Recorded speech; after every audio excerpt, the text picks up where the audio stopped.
तो आज मुझे ये बताओ कि लोग ऐसा क्यों बोलते हैं कि चांदी ठंडी होती है और गोल्ड गर्म। इसका क्या मतलब है और क्या रीज़न है? तो लोग कहते हैं चांदी ठंडी और सोना गर्म होता है। इसका मतलब शारीरिक और ऊर्जा प्रभाव से होता है। चांदी शरीर की एक्स्ट्रा गर्मी को अब्जॉर्व करती है, इसलिए उसे ठंडी माना जाता है।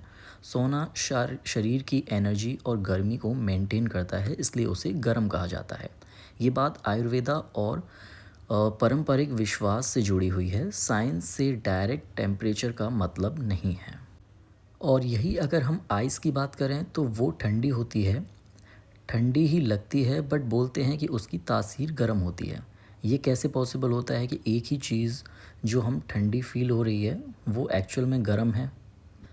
तो इसका रीज़न है हमें ठंडी फ़ील होती है आइस, क्योंकि वो हमारे शरीर की गर्मी को बहुत तेज़ी से खींच लेती है, पर उसकी तासीर गर्म होती है। इसका मतलब होता है कि अंदर जाकर बॉडी पर असर आइस ज़्यादा लेने से बॉडी को बैलेंस बनाने के लिए एक्स्ट्रा हीट प्रोड्यूस करनी पड़ती है। इसलिए फ़ील ठंडी होती है लेकिन इफ़ेक्ट गर्म होता है उसका। अगर मान लीजिए किसी इंसान को बहुत ज़्यादा गुस्सा आता है तो उसे चांदी की चीज़ें पहनने के लिए बोलते हैं। क्या उससे सच में फ़र्क पड़ता है? और अगर हम बहुत ज़्यादा चांदी की चीज़ें पहने तो क्या होगा? तो माना जाता है कि चांदी मन को शांत करने वाली धातु है, इसलिए ज़्यादा गुस्सा आने वाले को पहनने की सलाह दी जाती है। चांदी शरीर की एक्स्ट्रा गर्मी और तेज ऊर्जा को बैलेंस करती है, जिससे गुस्सा कम फील हो सकता है। पर ये 100% इलाज नहीं है, सिर्फ सपोर्ट करता है। आदत और सोच का भी बड़ा रोल है। बहुत ज़्यादा चांदी पहनने से कुछ लोगों को थकान और लो एनर्जी फील हो सकती है।